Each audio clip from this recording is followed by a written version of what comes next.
So it can be so easy to get caught up in the little daily aspects of our everyday life that can feel so big and overwhelming in the moment. But it's so remembered to take a step back and remember it's not that deep. Wait, it's not that deep.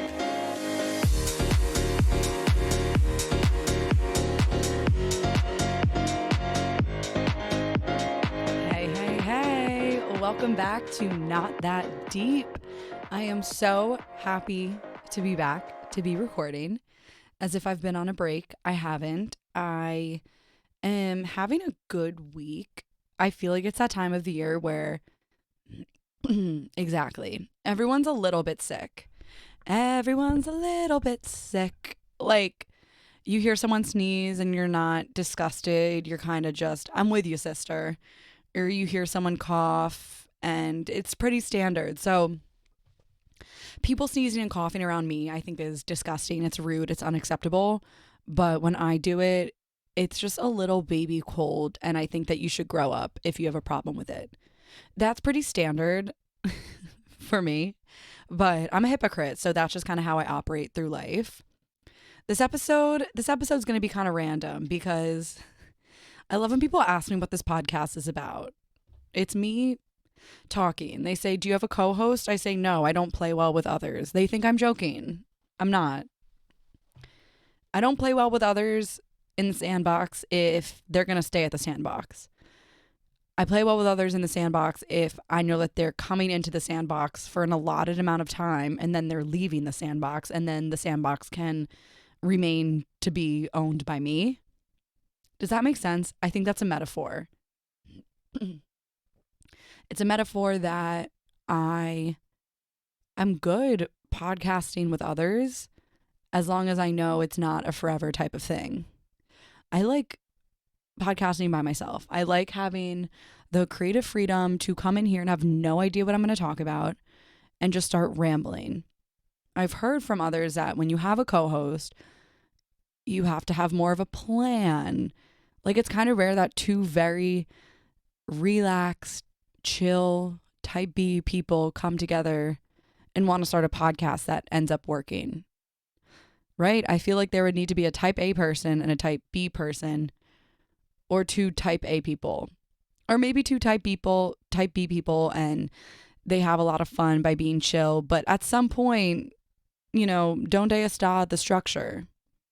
Donde está the purpose? Whereas yo soy the structure. I have the structure.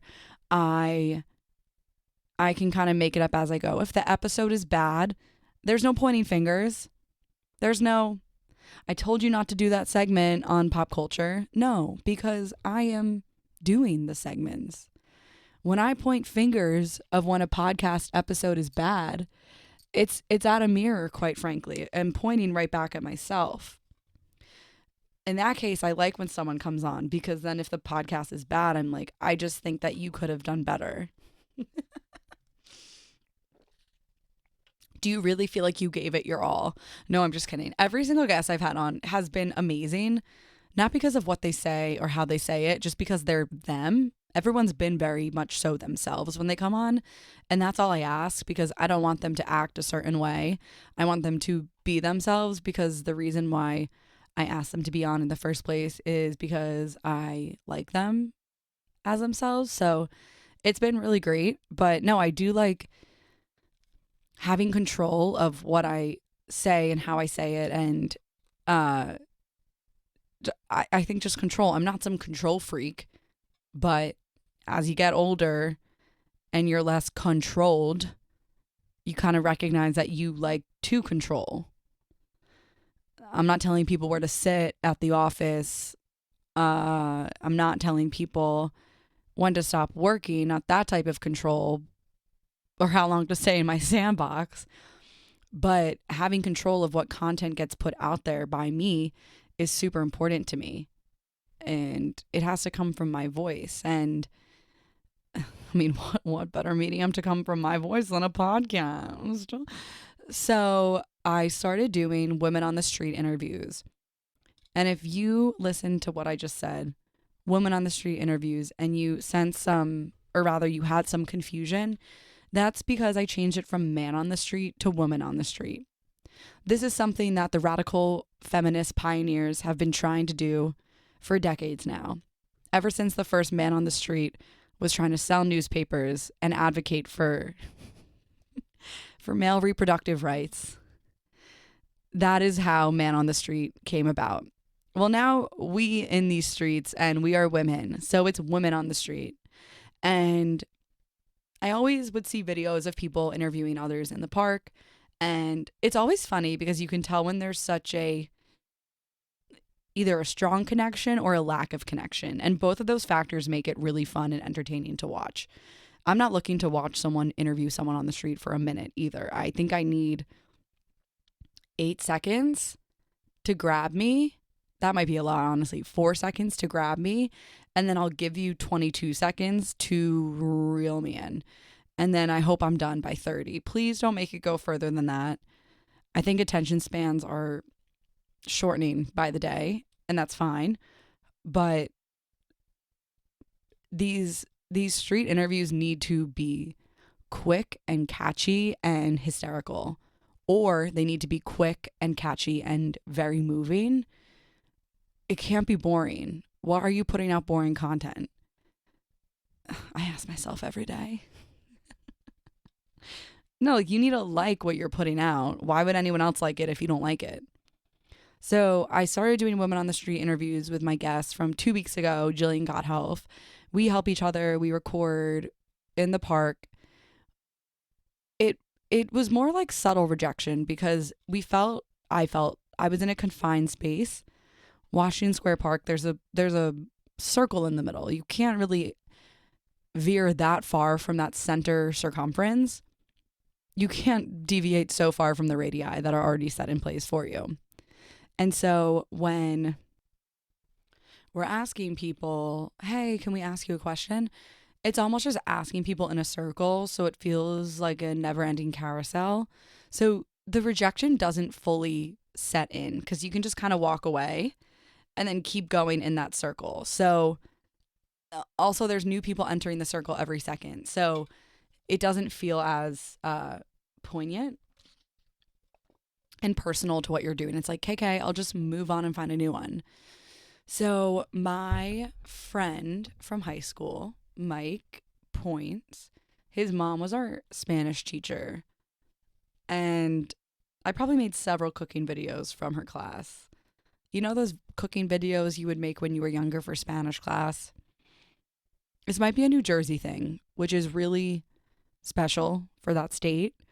But we would make these Spanish cooking videos where our Spanish was so poorly executed. The language, the pronunciation, the enunciation. Our Spanish teachers would ask us to make a cooking video. And you would have to make something, like a Spanish cuisine, a Spanish dessert. So the typical one was tres leches or dulce de leche. And I must have made this like 5 times. I could not tell you the recipe, but what I can tell you is there was condensed milk involved in it. And every time I had to make this recipe, it involved a grumpy trip to the store where my mom had to buy yet another full family-sized pack of condensed milk, where I would use a mere teaspoon for this Spanish project. I would take over the kitchen for 5 to 7 hours on a peaceful Saturday. I would have a chef's hat on. I would wear an apron, and I would get to cooking. And sometimes I was with a friend, sometimes I wasn't. Again, like, I work better alone. With a Spanish cooking video, sure, it's fun with a friend, but it's a lot more efficient if you're just by yourself. I took it very seriously. I remember getting frustrated that the oven wasn't preheated by the time I wanted, and we were just recording this. What would we record on? A video camera? Our phones couldn't videotape in that quality. Perhaps a laptop. They had the photo booth sound. God, I miss it. I miss it so much. But so, anyways, Mike's mom was a Spanish teacher, and she was amazing, actually the best. And Mike and I got closer during high school, and then we lost touch, which is classic.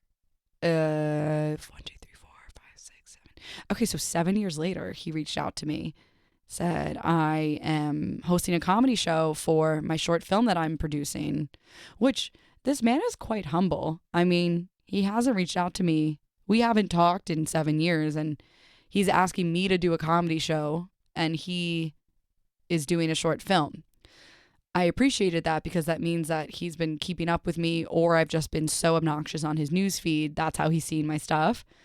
And then he just throws in that he's doing a short film. That is so amazing. I think it's so fantastic, and also makes me wonder how many people from high school are doing and accomplishing these amazing accomplishments. I mean, that's the word. They're doing these accomplishments. Like, where is everyone from high school today if someone that I know is now doing short films? Like, it just makes me wonder where everyone is. And I'm hoping everyone found their path. I mean, I can't account for all 568 people that I graduated with. I just pulled that number out of thin air. I don't actually know if that's accurate. You know what I mean? And like, I think that I'll continue to wonder about everyone from high school. Not for as long as I'll live. That's pathetic. But every once in a while, someone will pop into my mind and I'll wonder where they are. And usually I could look them up on Instagram or LinkedIn or Facebook or Google or like the pedophile registry. Like, I could find them somewhere and find out what they're up to. But I thought it was cool to be connected now on something that he's 7 years into his career and I'm 7 years into mine. And this is where we are. And how can we work together? So I did his comedy show. And you know, when someone has such an amazing laugh, like, you could think of someone right now who has just such a good laugh. Maybe it's the sound of the laugh. Maybe it's the facial expressions that they make when they laugh. People with iconic laughs, thank you for your service. I mean, as someone who's on stage trying to make people laugh, seeing your face and hearing your laugh is the best thing ever. But even just having a conversation with someone and hearing them and seeing them like express, oh, that's funny. It's so fun. I don't know. Maybe that's why I like doing comedy and making people laugh, because I love watching like it click in someone's head. And then either their face scrunches up or their mouth opens or they get a little red. It varies person by person. Or, oh my gosh, my family friends, I'm obsessed with their laugh. And the brother and the sister have basically the same exact laugh. It's like this high-pitched chuckle. And the dad has it. I think the mom has it too. Are laughs genetic, or do you kind of learn? Like, I feel like if you spend enough time around someone, maybe your laughs sound the same. But God, laughing's the best. I'm like Buddy the Elf. Laughing's the best. I love laughing. What does he say?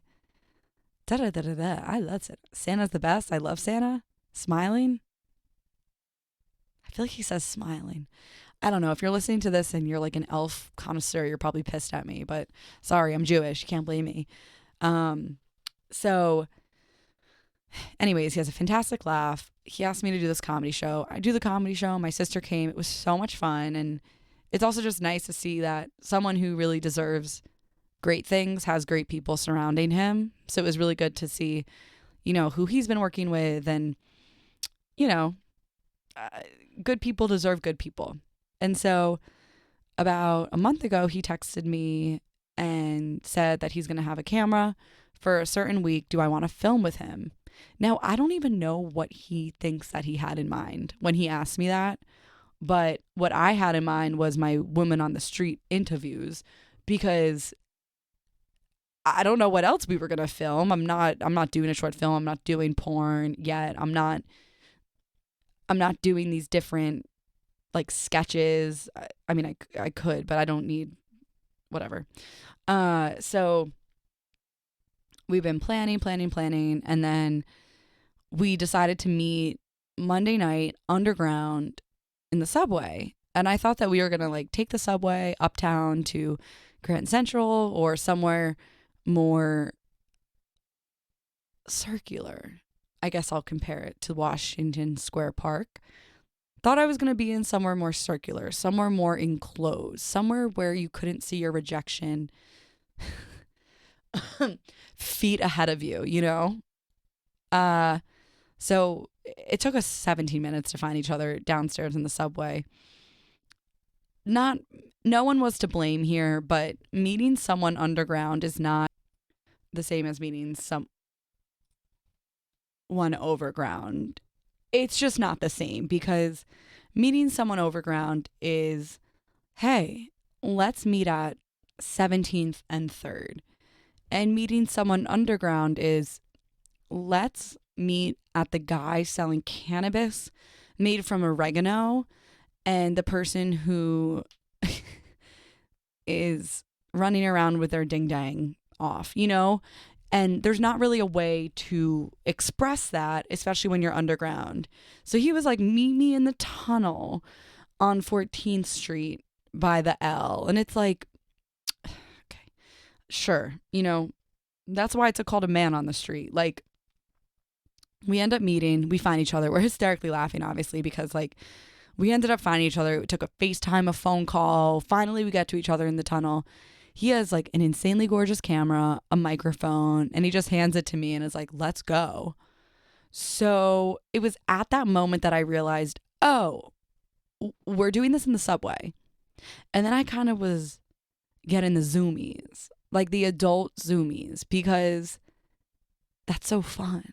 Like, that's so fun. Just talking to people in the subway. And yes, people are in a rush. Obviously, I am aware of that, and I am cautious of that, and I'm courteous, because nothing would annoy me more if I was in a rush or in a really bad mood and having a bad day, and someone was like, excuse me, can you answer a question for me?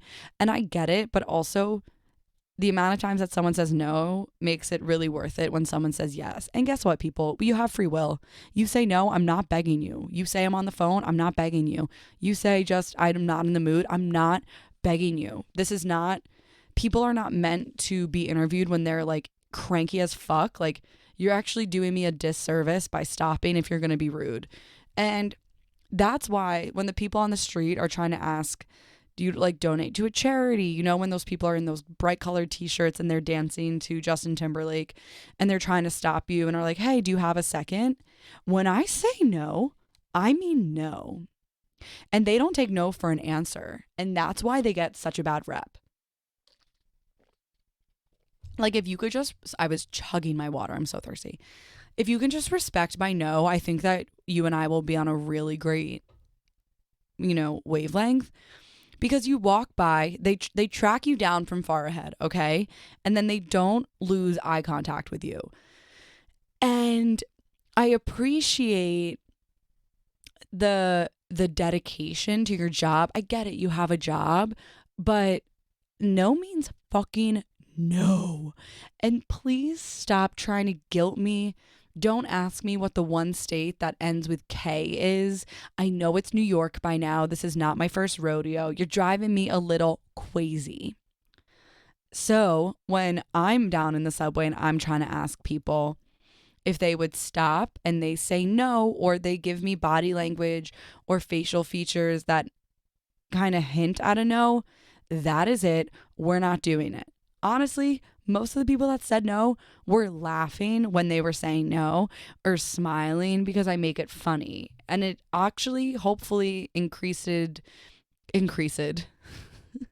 made them in a better mood, or maybe made them laugh, or I don't know.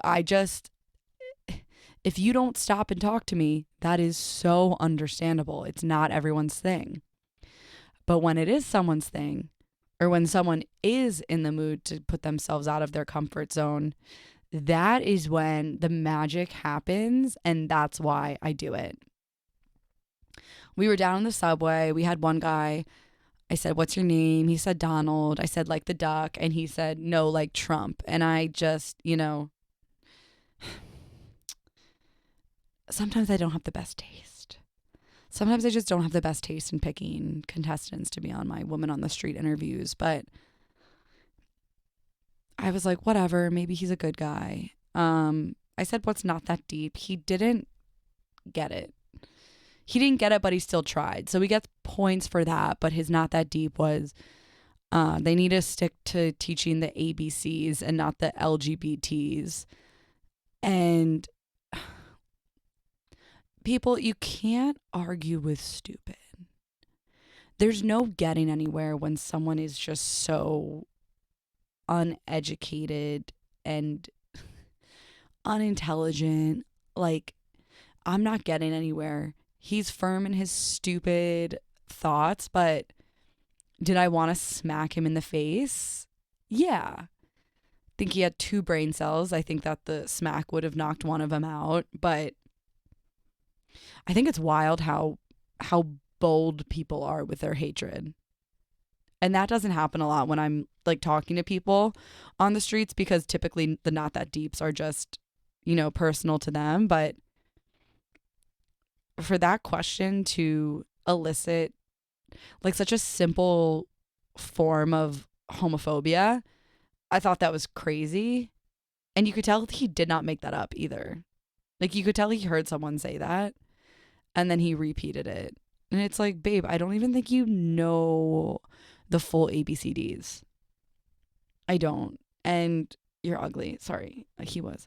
Like, you don't be homophobic. Like, ugh, you're gross. So then we made our way upstairs because vibes downstairs were getting a little dull. Also, yeah, like people were kind of in a rush. They were in the big tunnel on 14th Street. And so we go upstairs and, that's where lights, camera, bitch, smile came on. I was on my A game. I felt like a lot of more people were stopping, and I ended up talking to a few like awesome people, but one guy in particular, his name is Kalen. He was particularly like excited to talk to me, but also you could tell he carries a lot around like on his heart. And we talked for the interview portion, yes, but then we also talked afterwards. And I just think that I love doing this woman on the street stuff because I love, oops, I just pressed a button. Wait, fuck.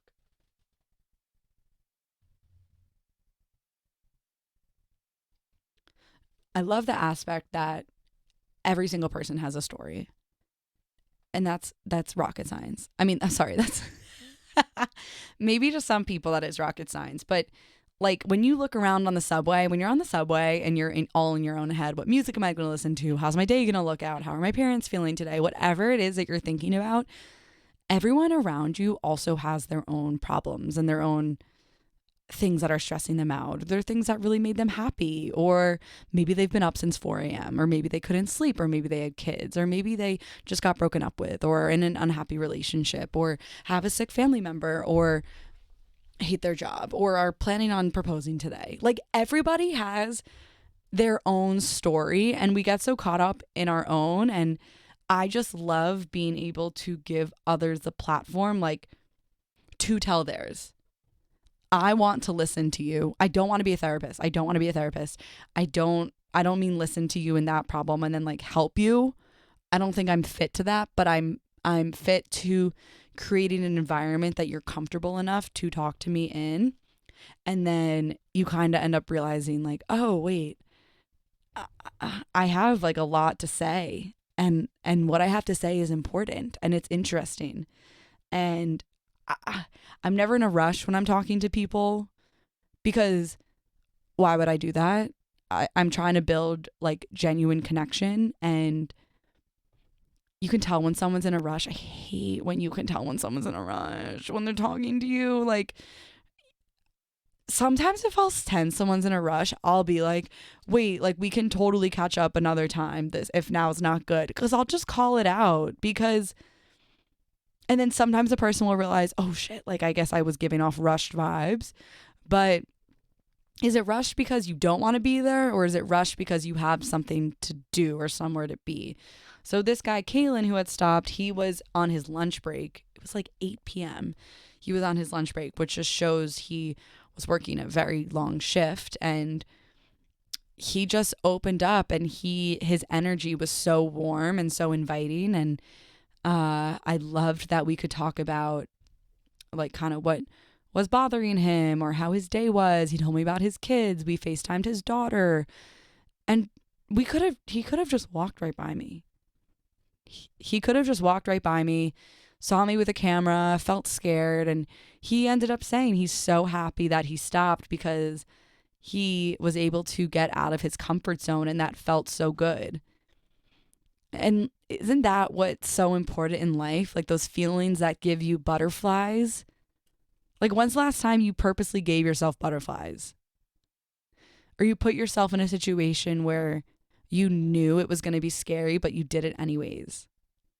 Like that shit's so fun. Like I know that not everyone feels that way, but it lights my fire. So all in all, I've been editing those videos. It's fun. I'm going to have someone editing for me within the next year. I will be able to pay them. Like I am not meant to edit. I'm meant to talk and I'm meant to make funnies, and editing is so hard. Whenever you see any video put out there, like whether it's funny or not, just like give it a second, because editing is so meticulous and you do it wrong and it ruins the entire thing that you just spent time filming. So that's hard. I think it's also teaching me like I don't want to be doing this for a long time, editing, and I want to be interviewing and out there and getting to do that for a long time. So I don't know. It's like when you work at a restaurant, like you should be cleaning tables and you should be wiping them down and you should be bussing them and you should be a hostess and you should be a waitress, because once you're that manager, you kind of have an appreciation and you understand all that goes into this powerhouse that now you are in charge of. So I think it's important for that. So yeah, I'll do it for now. I'm like, damn, this is hard. Okay. What I wanted to talk about also is senior year when I was in high school, we did this thing called a senior project. Duh, when you're a senior. I'm like, it's called a freshman project. No, a senior project. You had to teach yourself something new. I think that was the basis of it. Yeah, you had to like teach yourself something new. So people did things like skateboarding, or my sister ran a 5K, which is just so iconic. I had friends who like went scuba diving. I had a friend who taught herself Spanish, knitting. Someone made like clothing for children who had like technical difficulty, like putting on clothing. Like people really got creative, and I'm sure some of them, what they did for their senior project led them to the career that they're in, or maybe a hobby or a side hustle. But for most, it was like this nothing burger that you have to do, and then you're done with it, you present it, and then you're done. So I actually want to ask my friends what their senior projects were.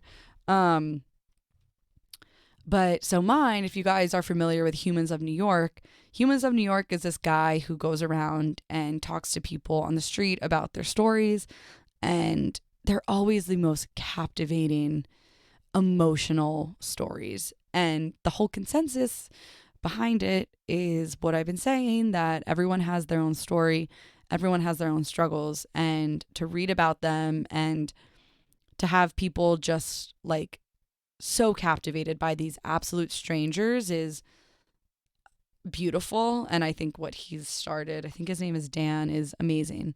So I had admired that from a young age. And for my senior project, I actually did Humans of Echo Lake Park. So Echo Lake Park was a park right near my house. And I went there, I think just 1 or 2 days with my friend Henry. And we took photos of people and we interviewed them. And I kind of just asked, what makes you happy? What makes you sad? Really simple questions. But it was the same vibe of what I'm doing now. And I had an Instagram where I would post their photo, like we would take a portrait of them and then write down what their answers were.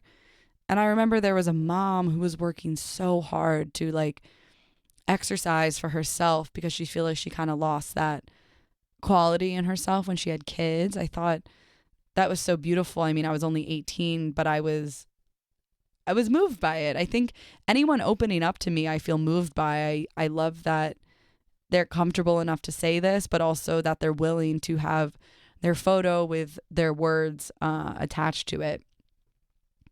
There was this really sweet Russian couple who talked about love and everlasting love and how they met at a nightclub. And again, like, this is just a couple that was in the park and we ended up talking to them. There's so much value in that. And so I think a lot of things are coming, I don't want to say full circle because we're not full. I'm full right now because like I just ate, but I'm not, my circle's not full, but my circles are coming to a meeting point. It's not closing.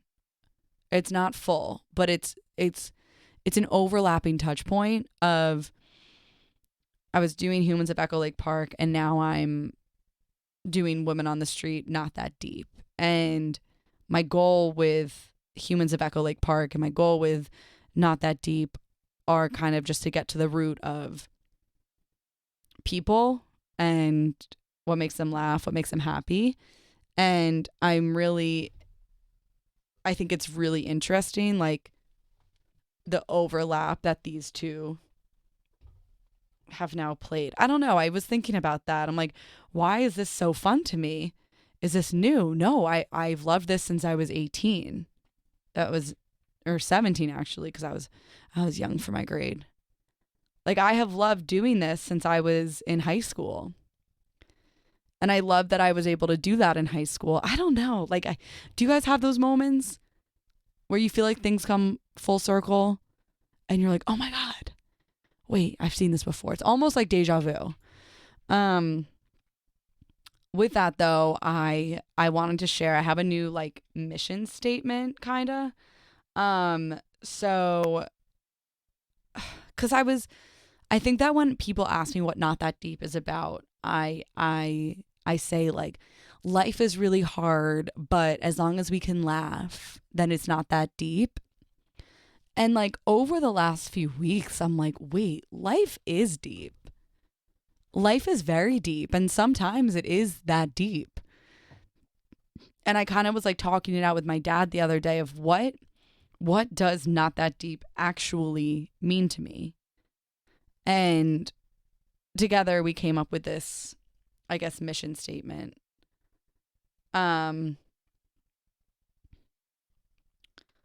So it can be so easy to get caught up in the little daily aspects of our everyday life that can feel so big and overwhelming in the moment. But it's so remembered to take a step back and remember it's not that deep. So that's kind of like my new mission statement. I had to shorten it for Instagram, but that's what I mean by not that deep. Getting caught up in the little daily difficult parts of our days and to not be so caught up in those moments because it's not that deep compared to this life that we're living. So that's what I mean. I hope you guys like it. But anyways, this was a fun episode. This was fun. Thank you so much for listening. Please rate, review. I know my dad's going to leave a comment because he always does. He was like, do you care that like all the comments are me? And I'm like, okay, way to call out that all the comments are you. Can someone else comment? I would seriously love that. Thank you guys. Have a great rest of your day. Compliment someone that you don't know. It makes them feel really good. And compliment yourself, most importantly. Have a good one. Bye-bye.